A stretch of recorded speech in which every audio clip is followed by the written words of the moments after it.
बिस्मिल्लाहिर्रहमानिर्रहीम, अस्सलाम वालेकुम जी। मैं वसीम मलिक हूँ। आज तारीख 4 जून दिन जुमेरात का है। आप हमारे डिजिटल प्लेटफॉर्म्स पर तशरीफ़ लाए हैं, बहुत शुक्रिया आपका। पिछली वीडियो का तसलसल हुई है ये वीडियो, वक्त तवील हो गया था इसलिए आपसे इजाज़त चाहिए थी। अगेन रिजवान गिलज़ई साहब हमारे साथ मौजूद हैं। बात करेंगे 28वीं आईनी तरमीम, एक बड़ी हाइप, और रिजवान गिलज़ई साहब इसके बड़े सर्कमस्टांशियल एविडेंस भी थे। आप सिंध की अंदरूनी सियासत को देखिए, आप वहाँ पर होने वाली नैब की कार्रवाइयों को देखिए, आप सिंध पुलिस को दोबारा एक्टिव करने, पीपल्स पार्टी के सिंध के लोगों का, आसिफ अली जरदारी साहब के करीबी लोगों की फाइल्स बनाने, और उसके बाद फिर यहाँ पर वकला के एक्टिव होने और बिलावल भुट्टो जरदारी साहब की स्टेटमेंट, पीर पगारा की पार्टी को ग्रीन सिग्नल, हाँ सिग्नल मिलना, आप पीपल्स पार्टी के खिलाफ सिंध के अंदर ही एक नया सियासी इत्तेहाद बनाने की बातें। और फिर ये भी एक हकीकत है कि इस रजीम को जब से ये सो कॉल्ड हाइब्रिड रजीम जो है ये वजूद में आई है, बल्कि 9 अप्रैल 2022 के बाद से रिजवान गिलज़ई साहब, दो महाजों पर इस्टेब्लिशमेंट को बड़ी बुरी तरह से शिकस्त हुई है। एक कश्मीर का महाज था, एक्शन कमेटी ने अपने मुतालबात मनवाए, चाहे वहां पर जितना भी आपने वायलेंस किया उसके बावजूद, और दूसरा पीपल्स पार्टी ने आपको सियासत में घेर कर नहरों के मामले पर पीछे हटाया। अब है 28, ये दो चीजें हैं जिसमें निजाम पीछे हटाया, अदरवाइज क्रश करके आगे चलता गया। अब इतलात ये थी कि ये हाइब्रिड निजाम जो है ये अंदर से खोखला हो रहा है। वजह पीपल्स पार्टी और इस्टेब्लिशमेंट थी, और यहां तक इतलात थी कि इस्टेब्लिशमेंट की जो सबसे ताकतवर शख्सियत है वो पीपल्स पार्टी से बड़ी शदीद नाराज है। जब ये सब कुछ हो रहा होता है तो अचानक जो आसिफ अली जरदारी साहब हैं वो आके स्टेटमेंट देते हैं कि हम इस्टेब्लिशमेंट के हाथ मजबूत करेंगे। अब फड्डा था 28वीं आईनी तरमीम का, जिसमें एनएफसी को या तो रीनेगोशिएट करना था, या नए सूबे बनाने थे, या कराची फेडरल टेरिटरी था। बिलावल भुट्टो जरदारी साहब जाकर हल्की आंच पर इस्टेब्लिशमेंट को ललकार रहे हैं गिलगित बल्तिस्तान के इंतखाबात में भी उन्होंने एक तकरीर फिर बजट जब डिले हुआ है तो कहा गया कि कोई पीपल्स पार्टी से नेगोशिएशन। 28वीं आईनी तरमीम ऑन बोर्ड है, ये लड़ाई थी या सिर्फ बनाई गई थी, और अगर है तो इस वक्त किस स्टेज पे है और मामला चल क्या रहे हैं? देखें, 28वीं आईनी तरमीम की ज़रूरत क्यों पेश आ रही है? मेन मसला है कि वफाक के पास जो बहुत ज़्यादा पैसा है वो सूबों के पास चला जाता है, और इस बात पे एतराज़ है। उसमें छोटे सूबे अभी बनने हैं नहीं बनने हैं, ये चीज़ कहीं ना कहीं तो डिस्कस हो रही है ना। मियां अमर कुछ अरसे से इसके ऊपर एक माहौल बना रहे थे, लेकिन जो असल पॉइंट है वो ये है कि पैसा जाता है सूबों के पास और वफाक के पास कुछ भी नहीं रहता। उसके अंदर फिर आगे एजुकेशन सेक्टर, मतलब निटी ग्रिटीज बहुत सारी हैं, लेकिन मेन पर्पज़ जो है ना वो यही है। जब ये 28वीं तरमीम का मुसवदा आया और ये तरमीम वॉज अबाउट टू मतलब पास्ट, यानी ये तय था कि 21 मई से लेकर 25 मई के दौरान ये तरमीम पास हो जाएगी। जैसे 27वीं और 26वीं हुई, मतलब काला लिफाफा, काला नाक, काला जहर, सारा। बिलावल भुट्टो डट गए, पीपल्स पार्टी डट गई। पहले शहबाज शरीफ जाते हैं आसिफ जरदारी के पास, और वो उनको ये कहते हैं कि जी मतलब आप इसमें हमें करना चाहिए। वहाँ आसिफ जरदारी साहब उनको ये कहते हैं कि जी नेगोशिएट करते हैं, हमारे साथ जो वादे हुए थे नहीं पूरे हुए, चलें अगर आपने प्राइम मिनिस्टर नहीं बनाना बिलावल को तो डिप्टी प्राइम मिनिस्टर बना दें, बिलावल को 7 वज़ारत खारजा दे दें, इसहाक डार साहब जो है वो डिप्टी प्राइम मिनिस्टर हो सकते हैं, तो 2 डिप्टी प्राइम मिनिस्टर भी हो सकते हैं, इसहाक डार साहब वज़ीर ख़जाना बन सकते हैं, ऑलरेडी आपने औरंगज़ेब साहब को हटाना है। ये बात उनकी होती है। फिर जरदारी साहब इसके अंदर, ज़ाहिर है आपको पता है कि बिलावल तो थोड़ा डटे, लेकिन जरदारी साहब रास्ता निकालने वाले हैं। उन्होंने ये पैगाम दिया कि आपका असल प्रॉब्लम है कि आपको पैसे जो सूबों को जाते हैं वो आपको चाहिए, आप सिस्टम को तब्दील ना करें, कोई डिस्ट्रक्टिव चेंजेस ना करें, हम किसी ऐसा मैकेनिज्म बना लेते हैं कि पैसा सूबों को जाए और हम किसी मद में आपको पैसा वापस कर दें। सियासतदान है ना, एक उन्होंने उसका एक वे आउट बताया, यानी वे आउट ये है 1700 अरब रुपए हैं जो सूबों को जाते हैं, चारों सूबों को, वो उन्होंने इजाफी जाते हैं जो एस्टैब्लिशमेंट चाहते हैं, यानी जो एनएफसी की मद में जो जाते हैं, वो तो वैसे तो ज्यादा जाते हैं, यानी 1700 अरब का टोटल मसला है जो वफाक को ज्यादा चाहिए। वो ये कह रहे हैं कि उसका कोई मैकेनिज्म बना लेते हैं, और ये पैसे हम, उसमें पंजाब का सबसे ज़्यादा शेयर है, फिर सिंध का है, फिर केपी का है, फिर बलूचिस्तान का है। तो वो उन्होंने कहा कि ये हल निकाल लेते हैं। लेकिन जो असल जो ताकतवर शख्सियत हैं उन्होंने कहा ऐसी की तैसी, हाउ डेयर पीपल्स पार्टी हमें इनकार कर दे। और पहले इन्होंने 27वीं तरमीम पे भी हमें उस वक्त ले दे की थी, नेगोशिएट किया था। 26 में मौलाना के पीछे लग के इन्होंने बहुत सी चीज़ें उस वक्त भी हमारी यानी नेगोशिएट किया था, तो अब नहीं हो सकता। तो उन्होंने कहा जी तुम दो उनको, और काफ़ी अरसे से नहरों वाले मामले पे उनको गुस्सा था। वो गुस्सा डेवलप हो रहा था ना कि पीपल्स पार्टी ने नहरों पे भी हमें पीछे हटने पे मजबूर किया है, 27वीं तरमीम पे भी ये हमें टफ टाइम दे रहे थे, और 28वीं पे, और ये फिजुल्लाह न्याजी साहब ने लिखा भी इसको बाकायदा वजाहत के साथ अपने कॉलम के अंदर लिखा कि 27वीं तरमीम के मौके पे पीपल्स पार्टी ने जो रजिस्ट किया था उस पर बहुत गुस्सा है सिस्टम के अंदर, जिसको अबीब अकरम साहब आसमान कहते हैं। आसमान बड़ा गुस्से में इस बात पे। तो 28वीं के मौके पर फिर पीपल्स पार्टी ने रजिस्ट किया तो उन्होंने कहा जी तुम दो जी, और पहले से नैब की फाइलें भी बन रही थी, चीज़ें भी तैयार हो रही थी, लेकिन फिर उनको ये कहा गया कि अगर तुम देंगे, पीपल्स पार्टी अगर हिमायत नहीं करेगी तो तरमीम तो नहीं हो सकेगी।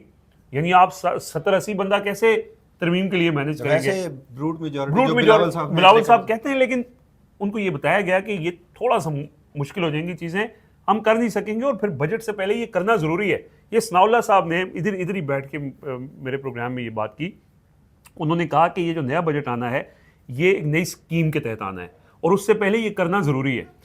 अब पीपल्स पार्टी डटी हुई है, और लेकिन इस दौरान होता ये है कि जरदारी साहब ये पैगाम देते हैं कि हमें इस्टेब्लिशमेंट के हाथ मजबूत करना है, यानी उन्होंने कहा है कि करेंगे, हम आपके साथ चलेंगे। बिलावल साहब थोड़े से डटे हुए थे, फिर मोहसिन नकवी साहब यहाँ से उड़ते हैं, फिर कराची जाते हैं और वहाँ उन्होंने जरदारी साहब से मुलाकात करते हैं, और वहाँ पे दोनों इस बात पे किसी तरह से एग्री होते हैं कि करेंगे। फिर पीपल्स पार्टी को कवर करने वाले रिपोर्टर ने, एक आमना जंजुआ एक रिपोर्टर है, उन्होंने कल लिखा था कि पीपल्स पार्टी स्मूथली ये सारा प्रोसेस कर देगी, बजट को भी वोट देगी और ये जो कानून साजी होनी है इसको भी देगी।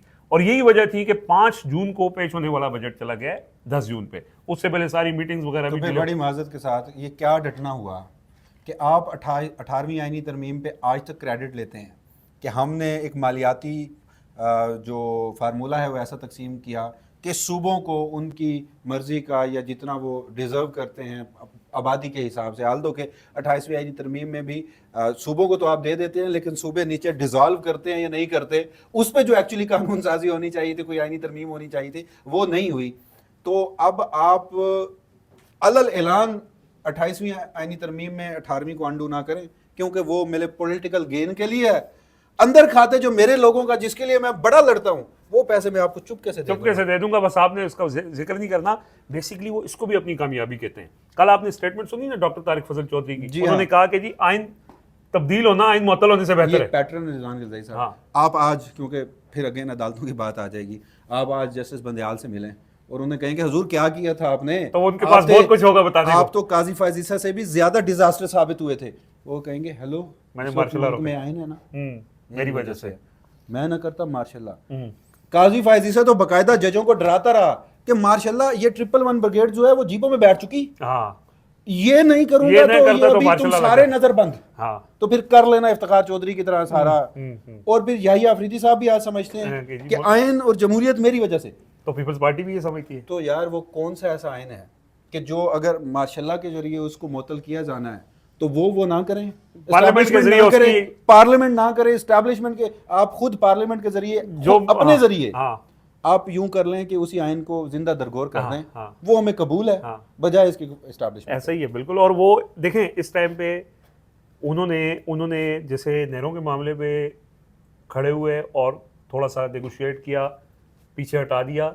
26वीं तरमीम पे उन्होंने फतह मनाई थी कि यार हमने तो उसके अंदर से जहर निकाला।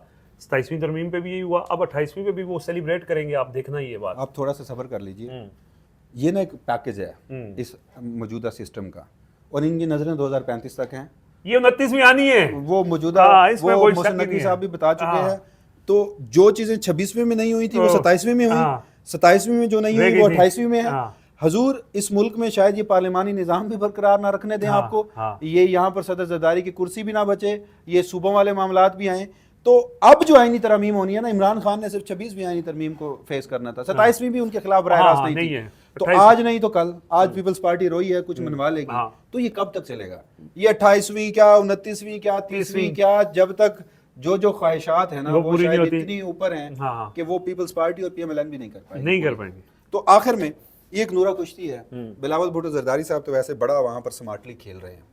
वो चूंकि अहले तशी हमारे जो भाई हैं वो कम्युनिटी गिलगित बल्तिस्तान में बहुत है, तो जहाँ जहाँ बिलावल जरदारी साहब जलसा करते हैं और वहाँ पर ये कम्युनिटी ज़्यादा होती है, तो वहाँ पर ईरान अमेरिका जंग, और अमेरिका बड़ा जालिम और ईरान बड़ा डट गया, और सारे मामलात। लेकिन आज वो अहमद वड़ाई साहब ने भी लिखा हुआ था कि वो चिलास में उन्होंने जलसा किया है तो वहाँ पर ऐसी कोई सूरत हाल नहीं है, अहले तशी कम्युनिटी वहाँ पर नहीं है, तो आज उन्होंने वो जिक्र ही नहीं किया।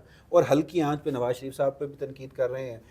वो ऐसे प्रिटेंड, पहले तो ये चले ज़्यादा नदीम अफजल चांद साहब किया करते थे, बाकी फिर भी ऑन बोर्ड थे। कायरा साहब तो कहते थे कि वोटर की उम्र 18 से 25 का 35 कर दो ना, आल दो कि उनके अपने जो चेयरमैन बिलावल साहब बने थे वो शायद 19 साल और कुछ माह और ये सारे उनके पीछे खड़े थे।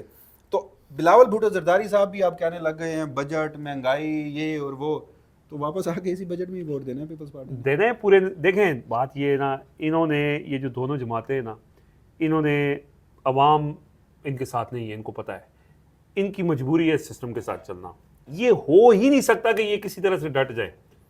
और जो डटने का मयार अब तय हो चुका है ना, जिस लेवल पे इस टाइम मौजूदा निज़ाम या जिस लेवल का खून ख्वार है ना, उसके सामने डटना ये ह्यूमनली पॉसिबल नहीं है। या जो मयार इमरान खान ने तय कर लिया है, या तो डट के आपने फिर यही आपने बर्दाश्त करना है, पार्टी टूटनी है, जेलों में जाना है, घरों में पुलिस घुसना है, लीडरशिप ने जेलों में जाना है, आपके खिलाफ तो करप्शन केसेस हैं, वैसे ही सारे अंदर हो जाएंगे। ये मुमकिन ही नहीं है। इन्होंने इस निज़ाम के साथ चलना है। जो जरदारी साहब ने बहुत क्लियरली ये कह दिया कि हमने इस्टेब्लिशमेंट के हाथ मजबूत करने। बेसिकली उन्होंने अपनी पार्टी को बचाने की कोशिश की है, अपने ऐवान सदर की कुर्सी को बचाने की कोशिश की है, लेकिन ये इस तरह की चीज़ों से वो अभी वक्ती तौर पे देखें, उन्होंने पहले कहा ना कि तुन दो, लेकिन उनको बताया गया कि अभी नहीं तुन सकते, अभी हमें इनके साथ चलना पड़ेगा, तो अभी वो चल लेंगे। लेकिन ये जरदारी साहब को कुर्सी छोड़नी पड़ेगी, इधर कुर्सी पे किसी और ने आना है ऐवान सदर पे। एक क्रेडिट जरदारी साहब को और बिलावल साहब को दें। बिलावल साहब के नाना ने और जरदारी साहब के ससुर ने, जुल्फ़िकार अली भुट्टो ने 73 का जो आइन बनाया, वो तो इन्होंने जिंदा दरगोर कर दिया 26वीं और 27वीं में। जरदारी साहब ने जो आइन में तरमीम की, उसको वो अलल ऐलान बचाने में कामयाब हो गए। भुट्टो के आइन को उन्होंने नहीं बचाया, 18वीं तरमीम को बचा लिया। बिलावल के बाप के आइन को बिलावल बचा रहा है, नाने के आइन को नहीं। 18वीं तरमीम की रूह को मार रहे हैं, जिस्म को बचा रहे हैं कि तरमीम ना हो, ताकि जरदारी साहब का चेहरा बच जाए। भुट्टो साहब का चेहरा जो है उसकी वो, यानी देखें ये 18वीं तरमीम का मकसद क्या था कि सूबों को बाख्तियार बनाना। जी हाँ, बाख्तियार क्या पैसों से ही होता है ना, वफाक से पैसा। वो जरदारी साहब कह रहे हैं कि ये पैसा आप ले लें, बस ऊपर से जरा लोगों को दिखाने के लिए कि हमने 18वीं तरमीम, और ये क्रेडिट लेंगे। मैं आपको बार बार ये कह रहा हूं कि ये क्रेडिट लेंगे कि हमने 18वीं जलसा होगा, खड़े होके कहेंगे हमने बचा लिया, हमने हर ही का तहफ़्फ़ुज़ किया, किसानों का तहफ़्फ़ुज़ किया, लोगों का तहफ़्फ़ुज़ किया। देखें ये आज आप और मैं बैठ के ये डिस्कस कर रहे हो, लोगों को बता रहे हैं ना, इन्होंने इनकी सारी सियासत हमेशा से इसी तरह रही है। इन्होंने सामने मेकअप के लिए चीजें कुछ और की हैं, बैक डोर पे कुछ और की हैं। अंदर जो है ना, अंदर खाते चीजें तय करते थे और बाहर आके बड़े इनकलाबी बनते थे। वो सारे इनके पर्दे नकाब, यही तो इमरान खान का क्रेडिट है कि उसने सब कुछ बता दिया कि इनकी असल हकीकत। ये भी इमरान का क्रेडिट है, वैसे बनता तो नहीं क्या, उस वक्त एस्टैब्लिशमेंट की गोद में खान साहब भी बैठे थे किसी न किसी कैपेसिटी में। 18 की बात कर रहा हूँ। नवाज शरीफ अब 2017 से आगे नहीं बढ़ रहे। उन्होंने कल भी, मुझे नहीं समझ आई कि वो गिलगित गए क्यों हैं। मतलब आपने कैंपेन करनी है ना, आपने वोटरों को कन्विंस करना है ना, आपने कन्विंस करने के लिए नवाज शरीफ साहब को अभी तक ये लगता है कि वो जब वो कहेंगे मुझे क्यों निकाला, वो 99 से शुरू करते हैं। और वो कहते हैं जब मुल्क बदर हुआ, अब भी हुआ, पहले भी हुआ, तुम लोग कहाँ थे, सड़कों पे नहीं आए, मुझे क्यों नहीं बचाया। वो कहते हैं कि ये बाकी किसी का अगर कसूर है या नहीं है, तुम्हारा कसूर ज़्यादा है। और वो वोट मांगने गए हुए हैं वहाँ पे, लेकिन आवाम को कसूरवार ठहरा रहे हैं। और आवाम जो नीचे खड़े हैं वो भी ये जानते हैं कि जिन्होंने निकाला उनकी गोद में बैठकर आज हुकूमत में हैं, भाई भी है, बेटी भी है, और आज हमारे सामने। तो शायद वो ये जो उस वक्त उनके साथ थे उनके खिलाफ है। तो नवाज शरीफ साहब को शायद अभी भी ये लगता है कि मुझे क्यों निकाला, कि ये जो राग है वो अपनाएंगे तो वो शायद कोई हमदर्दी मिलेगी, कोई सिंपैथी मिलेगी। हालांकि आवाम इस वक्त ये समझती है कि जो शख्स, एक खातून जो कि कैंसर सर्वाइवल है, इस वक्त जेल में है। पाकिस्तानी सियासत की ना बड़ी आयरनी है। मैं कल ही सोच रहा था इसी नोट पर आपको कमेंट या फिर इस वीडियो का अख्तिताम करते हैं कि यार ये सियासतदान भी तो इंसान है। मेरे ख्याल में इंसान की जो सबसे बड़ी खसलत है ना, वो इकबाल ने भी लिखा था, खुद ही सेल्फ इस्टीम है, गैरत है। इनका जो मुखालिफ है वो जेल में है, हाथ पांव उसके बांध के जेल में बंद कर देना, उसका सियासी निशान, उसका जो इंतखाबी निशान है वो छीन लेना, उसके जो लोग हैं, नुमाइंदे हैं, उनको भी वहाँ पर कैंपेन ना करने देना, खुद वहाँ पर कैंपेन करना और ऐसे करना कि जैसे कोई फ्री एंड फेयर इंतखाब हो रहा है, और फिर आखिरी दिन फॉर्म 47 का भी सहारा लेना, फिर भी हार जाना, फिर भी उस हारे हुए आपका मुखालिफ आपको इस कंडीशन में भी हरा गया है, आप फिर भी इक़्तिदार की कुर्सी पे बैठकर ऐसे दावा करते हैं जैसे आप जीत के आए हैं। मतलब इंसान है ना, सेल्फ इस्टीम है ना, ये शीशे के सामने ये खुद को देख पाते होंगे? देखें, ये तो वो चीज़ें सोचते हैं ना जो आपने कहा कि जो एक खसलत है कि खुदी, गैरत, हमियत। और इंसान की तो सबसे बड़ी खसलत है ये, इसके हाँ। बाद बगैर तो मेरे ख्याल में कोई इंसान नहीं है। बस कल नुसरत जावेद साहब ने कहा कि काश नवाज शरीफ गिलगित ना जाते, इसी में ही मेरे ख्याल में सारा मतलब इसमें सारा जवाब है। लेकिन मैं ये समझता हूँ कि जो नवाज शरीफ साहब को का ख्याल रखने वाले लोग हैं, उनको चाहिए कि वो उनको अंदर ही बंद करके रखें जो एक अरसे से रखा हुआ है। देखें, वो जब भी बाहर निकलते हैं, पब्लिक अपीयरेंस करते हैं, वो कोई ऐसी बात कर देते हैं कि जिससे यानी थोड़ा सा भी उनके हवाले से जो लोग सोचते हैं कि वो शायद इस वजह से खामोश हैं कि वो नाराज़ हैं, वो जब इस तरह की गुफ्तगू करते हैं तो लोग कहते हैं नहीं यार, ये नाराज़गी का मामला नहीं है, ये वो बे जब इंसान उस पे आ जाता है तो जब तुम हया ना करो तो कुछ भी करो। तो ये बदकिस्मती है पाकिस्तानी सियासत की। बहरहाल इसी क्या नोट पे मतलब? इजाज़त दीजिएगा।